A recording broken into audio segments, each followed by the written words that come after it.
అందరికీ నమస్కారం. నా పేరు doctor Kanchan Lakshmi, KR herbs Ayurveda clinic Panjagutta. ఈ రోజు మన వీడియోలో మనము డ్రైనెస్, డాండ్రఫ్, సోరియాసిస్ అంటే ఈ మూడు ఇదొక స్పెక్ట్రమ్ లాంటిది, చాలా పెద్ద టాపిక్. సో ఈ మూడింటిని మనం ఎలా గుర్తుపట్టాలో ఈ వీడియోలో నేను చెప్పబోతున్నాను. సో ముందుగా చాలా మంది పేషెంట్స్ లైక్ కొంతమంది డ్రైనెస్ ని డాండ్రఫ్ గాను, డాండ్రఫ్ ని సోరియాసిస్ తోను, సోరియాసిస్ ని డాండ్రఫ్ తోను ఇలా చాలా రకాలుగా కన్ఫ్యూజ్ అవుతూ ఉంటాను. సో ఈ ఈ మూడింటిని ఎలా గుర్తుపట్టాలో ఇప్పుడు చూద్దాం. మొదటిగా డ్రైనెస్. మన చర్మం మీద ఎప్పుడైతే ఈ ఆయిల్ సిక్రిషన్, ఆయిల్ గ్లాండ్స్ ఏవైతే ఉన్నాయో అవి ఆయిల్ ని సిక్రెట్ చేయకపోవడం వల్ల ఈ డ్రైనెస్ అనేది వస్తూ ఉంటుంది. ఈ ఆయిల్ తగ్గడం వల్ల మన చర్మం సూపర్ఫిషియల్ సెల్స్ ఏవైతే అనుసంధానంగా ఒకదానికొకటి కలిసి ఉంటాయో ఆ లక్షణాన్ని అవి కోల్పోతూ ఉంటాయి. సో ఆ చర్మం మీద చీలికలాగా వచ్చి ఆ నర్వ్ ఎండింగ్స్ ఎక్స్పోజ్ అయినప్పుడు మనకు దురద, ఇచ్చింగ్ ఇలాంటి లక్షణాలు కనిపిస్తూ ఉంటాయి. సో ఇదే ప్రాసెస్ మనకు సోరియాసిస్ లో కూడా జరుగుతుంది. అక్కడ కూడా మనకు దురద ఉంటుంది. సో ఈ రెంటిని గుర్తుపట్టడం ఎలా? ముఖ్యంగా డ్రైనెస్ ని చూసుకున్నట్టయితే కనుక డ్రైనెస్ అనేది ఇట్లా కోల్డ్ సీజన్స్, వింటర్స్ లో ఎక్కువగా చూస్తూ ఉంటాం. అంటే ఫిజికల్ యాక్టివిటీ తగ్గడం వల్ల, అసలు స్వెట్టింగ్ లేకపోవడం వల్ల, సో ఆ సీబం అనేది సిక్రెట్ కాకుండా సో డ్రైనెస్ అనేది వస్తూ ఉంటుంది. సో ఇందులో ఫ్లేక్స్ అనేవి రాలవు. మనకు సోరియాసిస్ లో ఎక్కడైతే ఫ్లేక్స్ అనేవి రాలుతూ ఉంటాయో డ్రైనెస్ లో ఫ్లేక్స్ అనేవి అసలు రాలవు. కానీ కేవలం చర్మం మొత్తం పొడిబారినట్టుగా తెల్లగా అయిపోయి ఆ డ్రైనెస్, ఇచ్చింగ్ అనేది వస్తూ ఉంటుంది. ఈ డ్రైనెస్ లో ముఖ్యంగా మనము ఆయిల్ అప్లికేషన్ చేసుకోవడం ద్వారా డ్రైనెస్ ని చాలా మటుకు కంట్రోల్ చేసుకోవచ్చు. ఫర్ ఎగ్జాంపుల్ మనకు ముఖ్యంగా అన్నిట్లో important like coconut oil. So coconut oil and application అనేది మోస్ట్ ఇంపార్టెంట్ అండ్ చాలా యూస్ఫుల్ కూడా. ఎందుకంటే కోకోనట్ ఆయిల్ లక్షణాలు మన చర్మంలో సిక్రెట్ అయ్యేటువంటి సీబం లక్షణాలతో దగ్గరగా ఉంటుంది కాబట్టి కోకోనట్ ఆయిల్ అనేది బెస్ట్ ఆయిల్. ఇది మనము చర్మంపై అప్లికేషన్ చేసుకోవడం ద్వారా మనం డ్రైనెస్ ని సంపూర్ణంగా నయం చేసుకోవాలి. Secondly dandruff. డాండ్రఫ్ చూసుకున్నట్టయితే మనకు సహజంగానే తలపైన కొంత ఫంగస్ ఉంటూ ఉంటుంది. సో ఎప్పుడైతే ఈ ఫంగస్ ఎక్కువగా పెరుగుతుందో అది డాండ్రఫ్ కి దారితీస్తుంది. అంటే ఫంగస్ యొక్క బై ప్రోడక్ట్స్ అది కూడా డెబ్రిస్ లాగా మనకు స్కిన్ పైన అక్యుములేట్ అవుతూ ఉంటుంది. సో ఈ డాండ్రఫ్ లైక్ ఫ్లేక్స్ లాగా కాకుండా చిన్న పౌడర్ లాగా, డాట్స్ లాగా తలంతా స్ప్రెడ్ అయి ఉంటుంది. సో ఈ డాండ్రఫ్ వచ్చినప్పుడు ఎక్కువగా ఆయిల్ సిక్రిషన్ ఎక్కువ అవుతుంది.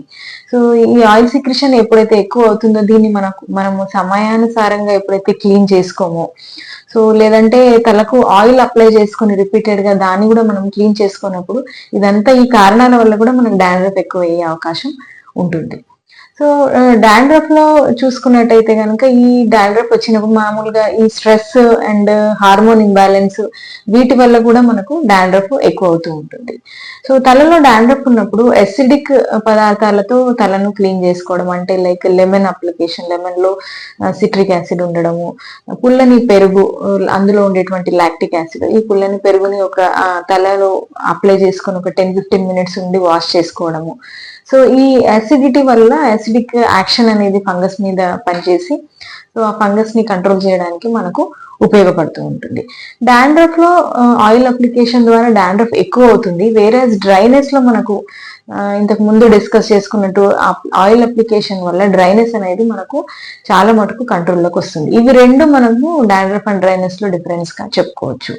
సో మీకు ఎప్పుడైతే డాండ్రఫ్ ఉంటుందో నేను చెప్పినట్టుగా ఈ ఎసిడిక్ అంశాలు like lemon and curd apply చేసుకొని మీరు దాన్ని కంట్రోల్ చేసుకోవచ్చు ఎప్పుడైతే మైనర్ గా ఉంటుందో.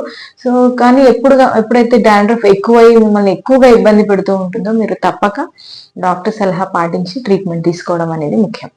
సో మూడవది చూసుకున్నట్టయితే సోరియాసిస్. సోరియాసిస్ అనేది ఒక ఆటో ఇమ్యూన్ కండిషన్ గా చెప్పుకోవచ్చు. అంటే మన శరీరంలోని మనకు హెల్ప్ చేసేటువంటి వ్యాధి నిరోధక శక్తికి సంబంధించిన సెల్స్ మనకు ఎనిమీస్ లాగా పనిచేయడమే ఇందులో జరుగుతుంది. సో ఇట్లా జరగడం వల్ల మనకు స్కిన్ పైన ప్యాచెస్ లాగా, ఫ్లేక్స్ లాగా అక్యుములేట్ అవుతూ ఉంటుంది. సో సోరియాసిస్ లో మనకు ఫ్యామిలీ హిస్టరీ ఉండే వాళ్ళల్లో కూడా ఎక్కువగా చూస్తూ ఉంటాం. అంటే ఆ జీన్స్ రిపీట్ అయ్యే వాళ్ళల్లో ఎప్పుడైతే ఆ ట్రిగరింగ్ పాయింట్ ఉంటుంది, అంటే స్ట్రెస్ ఎక్కువ అవడం వల్ల ట్రిగర్ అయిపోయి సోరియాసిస్ సడన్ గా కొంతమందిలో బయటపడము ఇట్లా చూస్తూ ఉంటాము. So main difference in psoriasis and dandruff చూసుకున్నట్టయితే సోరియాసిస్ లో లైక్ ఒక లిమిటెడ్ డిఫైన్డ్ బౌండరీస్ గల ప్యాచెస్ మనం ఖచ్చితంగా చూస్తూ ఉంటాం. అంటే ఆ ప్యాచ్ ఒక బౌండరీ ఉంటుంది. సో సో ఆ ప్యాచ్ ఎప్పుడైతే మనం రిమూవ్ చేస్తామో, చేత్తో గోకడం కానివ్వండి, తీయడం కానివ్వండి చేసినప్పుడు ఆ ప్యాచ్ కింద మనకు బ్లడ్ డాట్స్ లాగా ఏర్పడుతుంది. దాన్ని హాస్పిట్ సైన్ అని అంటాము. సో డాండ్రఫ్ లో ఇట్లా కాకుండా డాండ్రఫ్ అనేది జనరలైజ్డ్ గా తలంతా స్ప్రెడ్ అవుతూ ఉంటుంది, పొట్టులాగా మొత్తం స్ప్రెడ్ అవుతుంది. దీనికి ఎటువంటి బౌండరీ కానీ ప్యాచ్ కానీ ఉండదు.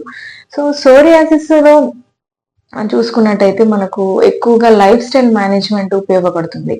సో లైఫ్ స్టైల్ మేనేజ్మెంట్ లో మనకు స్ట్రెస్ తగ్గించుకోవడము, like healthy life style, exercise, active life style maintain చేయడం ద్వారా స్వెట్టింగ్ ఎక్కువ అయ్యి ఎక్సర్సైజ్ వల్ల మనకు సీబమ్ సిక్రిషన్ వల్ల కూడా స్కిన్ సూతన్ అయిపోయి ఆ ప్యాచ్ అనేది తగ్గే అవకాశం ఉంటుంది.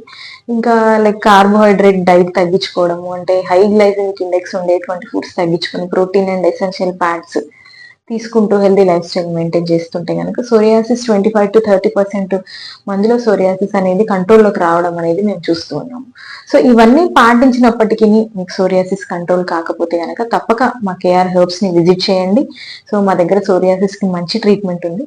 తప్పక మా క్లినిక్ ని విజిట్ చేయండి. మా యొక్క ఛానల్ నచ్చితే గనక, మా యొక్క వీడియోస్ నచ్చితే గనక తప్పక మా ఛానల్ ని సబ్స్క్రైబ్ చేయండి. Thank you.